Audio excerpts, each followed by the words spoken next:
Hello viewers, welcome back to my channel Home2Hotel Recipes. இந்த வீடியோல நம்ம கார பொடி கொழுக்கட்டை எப்படி செய்யறதுன்னு பார்ப்போம். முதல்ல நம்ம அடுப்புல ஒரு கடாயில 1 கப் தண்ணியை சூடு பண்ணிக்குவோம். இன்னைக்கு நான் வந்து 1 கப் அரிசி மாவை எடுத்து கொழுக்கட்டை செய்ய போறேன். அதனால அதே அளவு தான் தண்ணி ஊற்றி சுட வைக்கணும். தண்ணி லேசா இந்த அளவு சூடானதுக்கு அப்புறமா 1 டீஸ்பூன் உப்பு சேர்த்துக்கலாம். 1 டேபிள் ஸ்பூன் எண்ணெய் ஊற்றிக்கிறேன். இப்போ வந்து தண்ணி நல்லா இந்த அளவுக்கு கொதிக்கணும். கொதிச்சதுக்கு அப்புறமா தான் நம்ம அரிசி மாவு சேர்க்க போகிறோம். இன்றைக்கி நான் வந்து கடையில் வாங்கின அரிசி மாவு தான் எடுத்திருக்கேன். 1 கப் அரிசி மாவு 1/4 கிலோ அளவு இது. இதை வந்து கொஞ்சம் கொஞ்சமாக ஆட் பண்ணி மிக்ஸ் பண்ணலாம். அடுப்பை வந்து அரிசி மாவு சேர்க்கும் போது சிம்மில் வச்சுருங்க ஃபுல்லாக. இப்போ தண்ணி ஃபுல்லாக இழுத்துரும் அரிசி மாவு. இந்த மாதிரி கடாயில் ஒட்டாதபடி இந்த மாதிரி வரணும். இப்போ இந்த அளவு நல்லா தண்ணி இல்லாமல் ட்ரை ஆனதுக்கப்புறமா அடுப்பை ஆஃப் பண்ணிடலாம். பக்கத்தில் ஒரு தட்டில் தண்ணி இது மாதிரி தெளித்து விட்டுட்டு இதில் நம்ம ரெடி பண்ண கொழுக்கட்டை மாவை போட்டுடலாம்.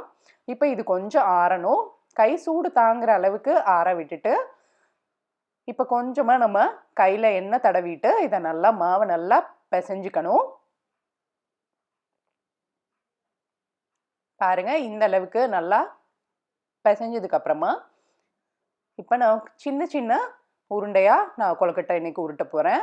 இந்த பொடி கொழுக்கட்டைக்கு இந்த மாதிரி சின்ன சின்னமாக உருட்டினா தான் நல்லாயிருக்கும். இதே மாதிரி நான் எல்லா மாவையும் உருட்டி வச்சாச்சு.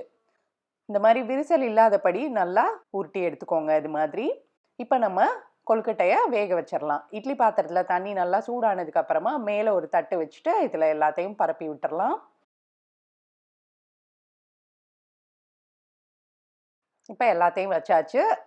இப்போ மீடியம் ஃப்ளேமில் 5 நிமிஷம் வச்சிங்கன்னா போதும், நமக்கு கொழுக்கட்டை நல்லா வெந்துடும். இப்போ 5 நிமிஷம் ஆயிடுச்சு. எடுத்து பார்ப்போம். பாருங்கள், நல்லா சாஃப்டாக வந்திருக்கு.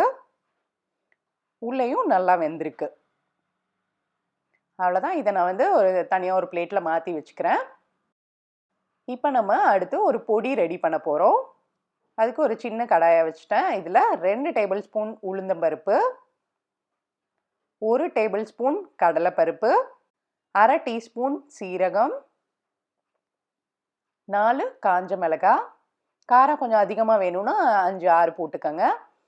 இதை வந்து நல்லா லோ ஃப்ளேம்லேயே வச்சுட்டு கலர் மாறுற அளவுக்கு இந்த மாதிரி வறுத்து எடுக்கணும். நல்லா இந்த மாதிரி கலர் சேஞ்ச் ஆனதுக்கப்புறமா 1/2 டீஸ்பூன் கல்லுப்பு சேர்த்துக்கிறேன். பெருங்காயத்தூள் 2 சிட்டிகை. இது சேர்த்துட்டு இதை நல்லா மிக்ஸ் பண்ணிவிட்டு அடுப்பை ஆஃப் பண்ணிடலாம்.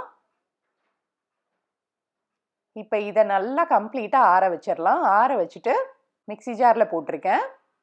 இதை நல்லா பவுடராக நைஸான பவுடராக அரைச்சி எடுத்துடலாம். இந்த பொடியை தான் நம்ம கொழுக்கட்டையில் யூஸ் பண்ண போகிறோம். இப்போ நம்ம கொழுக்கட்டையை தாளிச்சிடலாம். இப்போ 2 டேபிள் ஸ்பூன் எண்ணெய் ஊற்றிருக்கேன். 1/4 டீஸ்பூன் கடுகு, 1/2 டீஸ்பூன் உளுத்தம்பருப்பு. உளுந்தம்பருப்பு கலர் சேஞ்ச் ஆனதுக்கப்புறமா கொஞ்சமாக கருவேப்பிலை போட்டு வதக்குவோம். இப்போ நம்ம வேக வச்ச கொழுக்கட்டையை ஆட் பண்ணிடலாம்.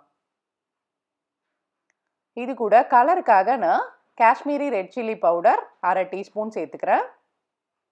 கரம் மசாலா 1/2 டீஸ்பூன். நம்ம அரைச்சி வச்சோம் பார்த்தீங்களா பொடி, அது வந்து 3 டீஸ்பூன் சேர்த்துக்கணும்.